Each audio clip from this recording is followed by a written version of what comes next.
Bagaimana caranya membuat orang menggunakan sistem syariah dalam bermuamalah? Dari mahasiswa sekolah tinggi ekonomi Islam tazkiyah muamalah angkatan 17. Syukron Ustaz. Ada tanda senyumnya. Bagaimana caranya membuat orang menggunakan sistem syariah? Orang yang menjadi iklannya itu menarik. Syariah ini produk yang menarik. Bintang iklannya harus menarik. Makanya sampai sekarang saya nggak mau jadi bintang iklan ekonomi syariah, karena orang nggak percaya. Andai saya jadi bintang iklan, Anda yang masih di konvensional beralih syariah, nggak yakin saya. Tapi coba kalau bintangnya Ustadz Al-Mukarram Dr. Haji Muhammad Safi Antonio, pasti orang, oh amazing. Nah, jadi oleh sebab itu maka kalian yang menjadi agent of change, agen perubahan, tampilan kalian menarik. Kalian yang ngajak orang kaya, ganteng, mobilnya keren, mewah, maka orang pun terpukau insya Allah. Bangkitkan semangat entrepreneur, teruslah berkarya. Jangan lupa doa dan tawakal. Doa saja, tidak pernah berusaha saja, tidak pernah berdoa. Mesti seimbang antara doa dan usaha, bertawakal kepada Allah. Saya dan suami sudah cerai 6 bulan, pisah ranjang. Dari tulisannya kelihatan.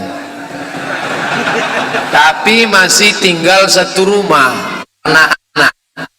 Apa hukumnya jika kami masih satu rumah dan bukan suami istri?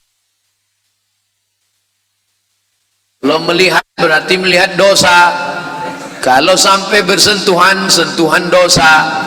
Yang oleh satu rumah itu ketika engkau jatuhkan talak, aku jatuhkan kepada engkau talak 1 sampai habis iddah 3 bulan.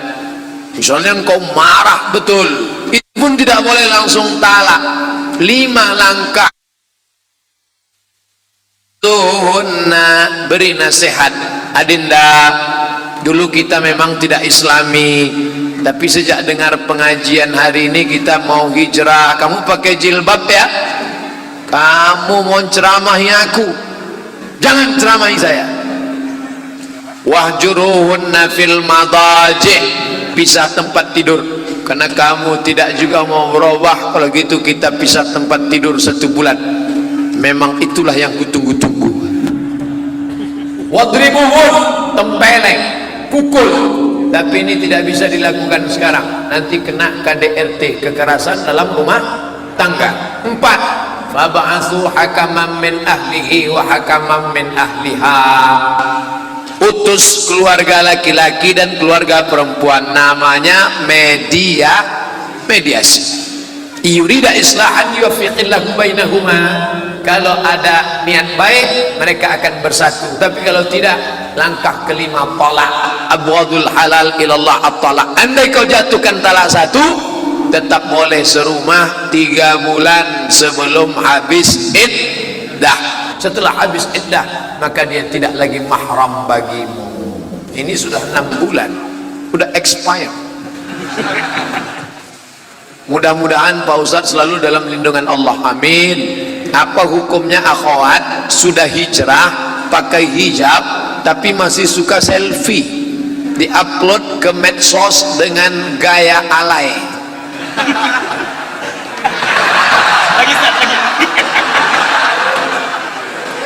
Maka ini hijrahnya masih ibarat download, belum komplit.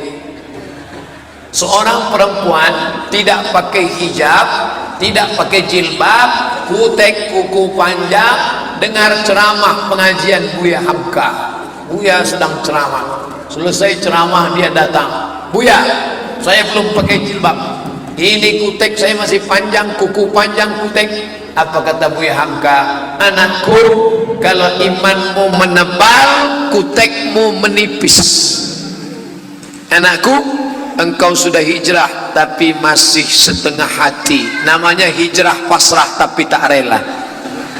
Oleh sebab itu maka robah tingkah lakumu. Tapi engkau sudah pakai hijab, sudah alhamdulillah. Ayah saya nikah dengan ibu yang mu'allaf, alhamdulillah. Saat saya SMP, tanpa sepengetahuan kita, ibu kembali murtad, na'udzubillah, tanpa memberitahu apa alasannya. Ini karena tidak didaftarkan di mu'allaf center tazkiyah. Di tempat lain orang kalau sudah syahadat dikasih kain sarung, dikasih mukena, pulang. Nanti pas mau dekat Ramadan, bagian zakat fitrah datang lagi. Bukan begitu mengislamkan saudara. Setelah bersyahadat dibina di mu'allaf center tazkiyah. Kami terguncang, gempa berarti. Ayah ngajak cerai tapi ibu tidak mau, mengancam akan bunuh diri jika terjadi.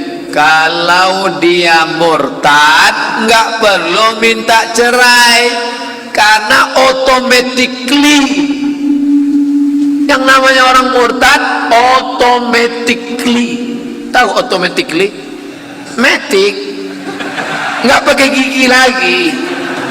Itu setelah murtad itu otomatis cerai. Enggak. Kini adik terlahir dari rahim seorang murtad, anak zina. Bagaimana Islam menanggapi hal ini? Bapak yang tetap bertahan dengan istri yang murtad, maka sejak tanggal pertama murtad engkau sudah berzina, zina. Anak yang lahir itu tidak boleh dinisbatkan ke bapaknya. Kalau nanti bapak meninggal, dia tidak dapat harta warisan. Kalau nanti anak itu mau nikah, bapak tidak bisa jadi walinya wali hakim. Hai bapak, cepat-cepat kau memisahkan diri sebelum neraka jahanam datang membakar engkau. Oleh sebab itu ini luar biasa, ini mesti disampaikan kepadanya. Kalau tidak, gara-gara ini nanti azab Allah akan turun. La ta'murunna bil ma'ruf, ajak orang berbuat baik, wala tanhauna 'anil munkar, larang dia buat mungkar. Kalau tidak kamu lakukan, la yushikanna ayab'atsallahu 'alaikum iqaban, Allah akan menurunkan hukuman. Summa tad'unahu, ketika hukuman itu datang, summa tad'unahu, kalian berdoa, fala yustajabu lakum, doa kamu tak dikabulkan Allah subhanahu wa ta'ala. Tetangga-tetangga RT RW, kenapa dibiarkan orang yang sudah murtad masih serumah, bahkan punya anak hamil, berzina mereka pagi, petang, siang dan malam. Di tempat saya ada rumah kosong yang dijadikan musola, dan ternyata yang punya rumah itu non muslim. Bagaimana sholat kami di situ, diterima apa enggak? Kalau sudah dilaksanakan sholat di suatu tempat berjamaah, maka tempat itu menjadi tanah wakaf. Rumah itu menjadi rumah wakaf. Syarat wakaf yang pertama muslim. Maka bagaimana mungkin orang yang tidak muslim berwakaf? Maka jadi awal mesti jelas. Nanti pulang dari sini tanya si non muslim itu, non muslim, ini status rumah yang buat musola ini apa? Apakah kamu hibahkan kemari? Kalau kata dia ini hibah saya, ambillah, urus ke BPN, Badan Pertanahan Nasional, bahwa itu hibah untuk kaum muslimin. Bolehkah umat Islam mengambil hibah dari non muslim? Boleh, dengan syarat tidak ada embel-embel politik. Karena sekarang menjelang April ini banyak sekali yang datang ke masjid bagi-bagi uang. Apalagi umat Islam memang lagu penyambutannya ya dana. Maka bertepatan mereka punya dana, kita kurang dana.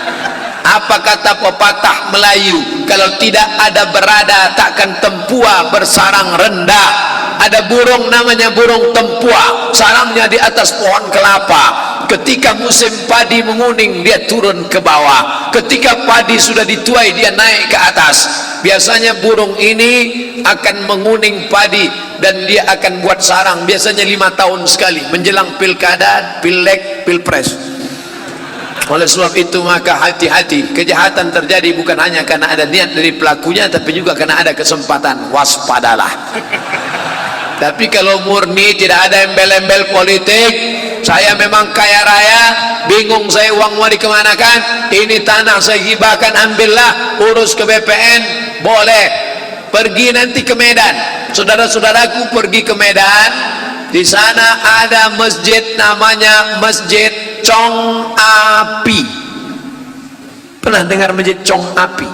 Chong Api saudara kita Tionghoa, bisnismen kaya zaman kerajaan Melayu Delhi Medan Sumatera Utara, tanahnya punya Sultan Melayu, masjidnya dibangun oleh non muslim. Dana dalilnya boleh menerima hadiah non muslim. Nabi berkirim surat kepada raja, lupa namanya, raja Mesir namanya Mukautis, panggilannya Jirjis. Dikirimnya madu 1 botol, diminum Nabi. Itu dalil boleh menerima hadiah non muslim dengan syarat dan ketentuan berlaku, tidak ada embel-embel masalah politik dan kepentingan. Mohon didoakan agar rumah yang dijadikan musola itu menjadi benar-benar musola. Gimana mau didoakan, belum jelas statusnya. Benarkah jodoh, rezeki, nasib sudah tertulis di Lauhil Mahfuz? Akan Allah merubah nasib seseorang? La yaruddul qada illa du'a. Tidak ada yang bisa merubah takdir kecuali doa.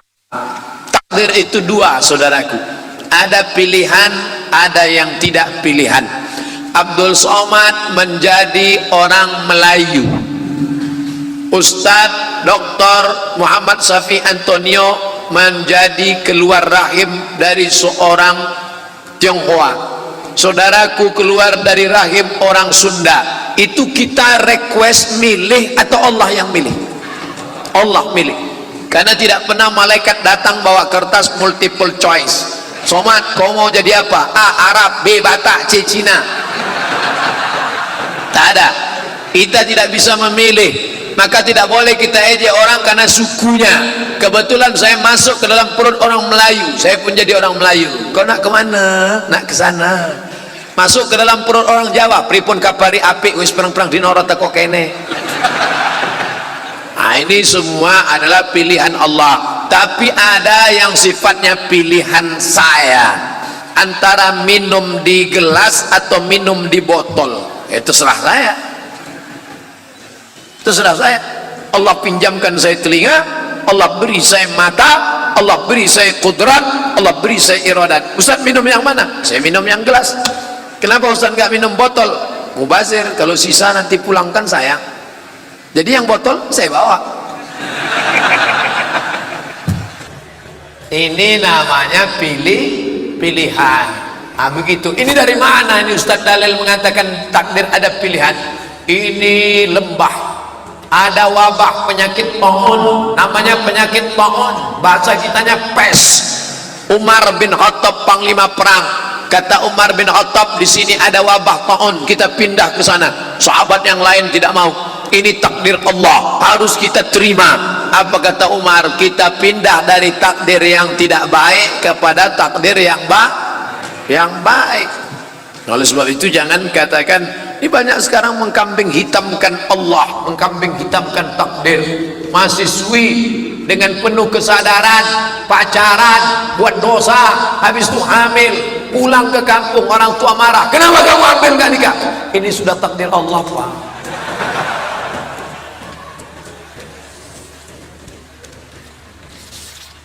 Ustaz, saya mau tanya, di akhir zaman nanti Islam akan kembali ke masa kejayaan, masa dipimpin oleh sosok yang mirip Rasulullah. Pertanyaan saya, apakah sosok tersebut benar-benar mirip dengan Rasulullah? Sosok aspek apa yang mirip? Soalnya pemimpin yang paling luar biasa itu Rasulullah, dan patut dicontoh sebagai landasan membentuk karakter pemimpin. Akidahnya benar, ibadahnya benar, akhlaknya baik. Itulah inti ajaran Islam. Ada orang akhlaknya baik, sopan, ngomongnya lembut, tapi nyembah hantu. Ada orang akidahnya baik tapi nggak sholat, nggak baik akidahnya. Maka syarat pemimpin siapapun dia tiga: akidahnya baik, ibadahnya benar, akhlaknya betul. Adapun fisiknya, banyak sekali para habaib keturunan Rasulullah sallallahu alaihi wasallam, di antara orang yang pernah bermimpi melihat Rasulullah sallallahu alaihi wasallam berkata di zaman ini, aku melihat Nabi dalam mimpiku mirip seperti Habib Ali Zainal Abidin Al-Jifri, kata dia. Tapi orang yang bermimpi itu juga orang yang alim. Ada orang yang awam, gak alim, gak ngerti mimpi. Ustaz, tadi malam saya mimpi ketemu Nabi. Gimana wajah Nabi? Jenggotnya putih semua, rambutnya putih semua. Itu bukan Nabi, itu Drunken Master. Karena dalam kitab Asy-Syama'il Al-Muhammadiyah yang ditulis oleh Imam Abu Isa Ibn Saurah At-Tirmidzi, Nabi itu jenggot dengan rambutnya yang putih cuma 20 helai. Kok bisa kamu lihat putih semua? Berarti jet li.